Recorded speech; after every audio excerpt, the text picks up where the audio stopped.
established that Mr. Williams has significant ties in the community. I believe that you've established that to the court's satisfaction. Not that I don't want to hear your witnesses, but it's cumulative at this point in time. I mean, if that's the purpose of these next witnesses, unless they go to some other bond factor, you know, I'm kind of really at this point in time, I'm not really interested in hearing from him at this point. Well, he goes to more to a different factor, Your Honor. And what is that? Danger to the community, which is what I thought the state is arguing. Okay, all right. If he's going to danger the community, all right. Come on up, young man. Please approach the witness stand. Once you get there, if you'd be so kind, turn face Deputy Talton and be sworn as a witness. Hold stand up before you. Okay, go ahead. You raise your right hand. You swear in front of the testimony I will give the court the truth, the whole truth, and nothing but the truth, sir? Yes, sir. You take a seat. State and spell your first and last name. Corey Jackson, COREYJACKSON. Good afternoon, Mr. Jackson. Thank you. Good afternoon to you. It's up to the court, and it's also up to you if you want to take off your mask with the Honorable Court's permission. If you want to keep it on, you absolutely keep it on. Okay. Your choice, young man. I'd like to take it out then.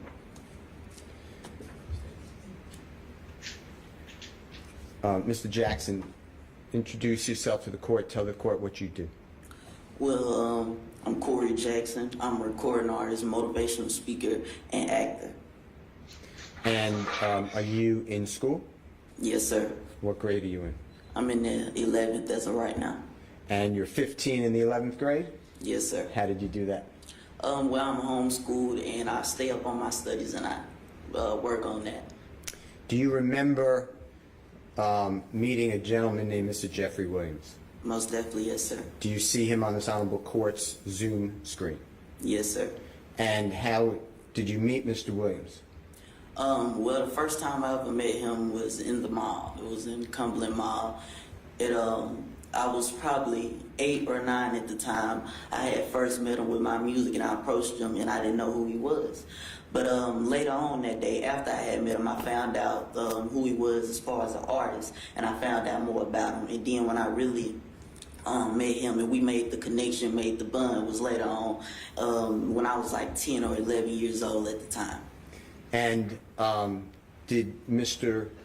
you in, I know this is personal, but were you in poverty at that time, if you know what I'm talking about? Yes, sir. I understand what you mean. And where were you living at that time?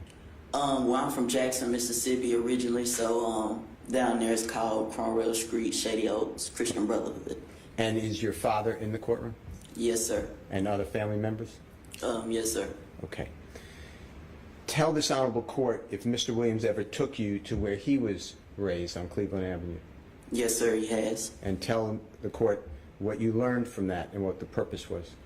Well, at the time, he took me there because I always expressed to him how at me being at such a young age, being able to achieve what I have and have the knowledge that I do have, that's why I started motivational speaking, because I want to inspire the youth and show them that anything is possible. Because you can look at somebody while they're old and you say, oh, that's good, they're doing it, but now you have an example that's your age and close to you in age that's showing you that it's possible. And Mr. Williams, he took me to where he was from. And he showed me where he came from. He showed me the property that he lived in. And he told me, a saying, each one teach one, which is something that he lives by. And he has also helped instill in me that I live by now, each one teach one. And he told me whatever knowledge you have to be able to spread it, because this is who you are trying to inspire and show them that they can become successful. So that is what he took me there for, and to show me how he was able to achieve what he has and where he comes from. And what I have to do if I want to motivate more young people like me.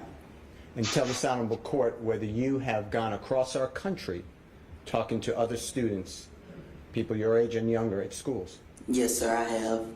I've did different things like different school tours and doing motivational speeches for different organizations like the Boys and Girls Club and different things of that nature, and different youth centers, detention centers, of course, schools. Yes, sir, I have. And has Mr. Williams put upon you the duty that you have to always be positive and try to get other people not to do crime. And Yes, sir, he has, and he has always motivated me in that goal and that mission. He has always showed me that path and always deterred me from anything that could be negative or affect me in a negative way. He always deterred me from that and showed me the right way and showed me a positive way to do anything that I have going on. Has Mr. Williams taken you on tour with him, with your family's permission, and taken your family? Yes, sir, he has. And if you can remember, what are some of the places that you went with Mr. Williams? Atlanta, Georgia, Los Angeles, California, St. Louis, Chicago, New York. I've been to New Orleans with them before, many different places, Tampa,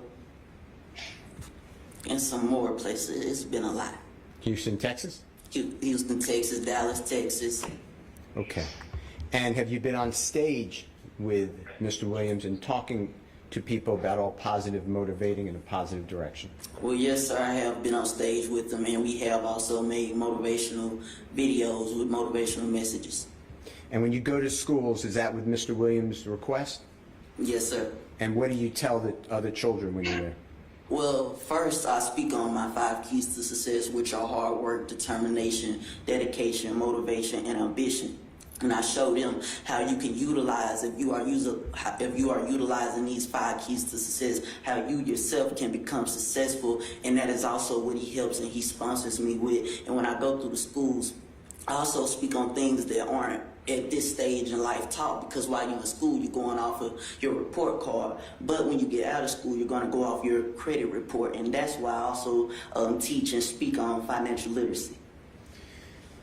Mr. Jackson, did you ever have conversations with Mr. Williams about your the way you are outlooked, and it has to be positive, as opposed to some people look at him with the name, quote, young thug? Does he ever explain to you that not to do that?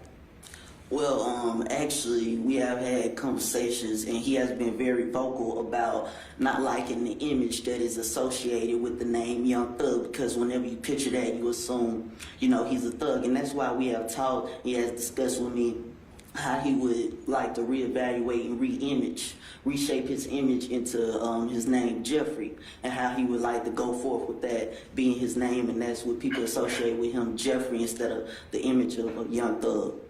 Is it Mr. Williams' communications with you that he wishes that people do not do drugs or alcohol or be a danger to the community? Yes, sir. He has expressed that to me, and he has also expressed that to many others. And does he use you as a lightning rod to express it to other people? Yes, sir, he has, and he still does. What is YS? Are you a member of YSL? Well, I'm not signed to the label on papers. What is YSL to you? Well, to me, YSL is a family. To me, YSL is, ever since I first met him, it's been all love, all respect, and it has been pure.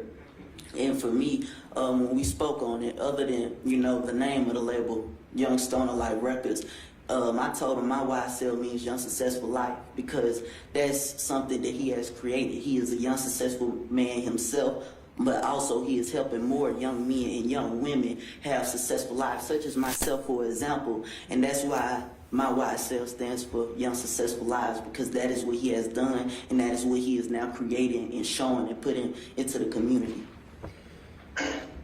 Sir, has Mr. Williams' tutoring and guidance to you taken you out of poverty and your family? Yes, sir, it has. Has Mr. Williams ever asked you for a nickel? No, sir, he has never asked for no profit or proceeds from anything that he has helped contribute with. Never. Your Honor, with the court's permission, Ms. Edwards has a very short video that relates to Mr. Jackson. Okay, what's it supposed? I mean, he's testified here, so it's kind of like so. It'll explain background. I don't see the dangerousness in this, Mr. Steele. I mean, he certainly buttresses again what I have indicated earlier, which is he has significant ties. He's helped a number of people in the community. But I don't see the danger of the community that you promised me from the testimony He's the Or opposite. proffer? I think that my promise is good. Mr. Jackson is saying that the entirety of Mr. Williams' desires is that people do not commit crime, do drugs, do violence, and to stay in school. That pinpoints the whole danger community is risk of crime, risk of committing crime. He's doing the exact, Mr. Williams through, and along with Mr. Jackson, diametrically opposed. Okay, all right. All right. But this video, you want to show me, how long is it? 2 minutes. And what's it going to show me? It'll show you Mr. Jackson on The Ellen Show. It'll show him on CNN. It'll show him interacting with Mr. Williams, interacting at schools, just to give you an idea of how this message is all across the I think country. he's testified that more significantly. I mean, I'll accept the video as proof of that, further proof of that particular issue, but I think Mr. Jackson here has well articulated that issue. Okay. Okay? Then I have no other questions for Mr. I want to thank you so much for being here. Thank you, sir, and thank you, Your Honor, for allowing me the time to come and speak. Oh, you're very welcome, young man. Any questions, Mr. Geary? No, sir. All right, young man, you can step down and seat in the gallery if you like. At Midas, we make sure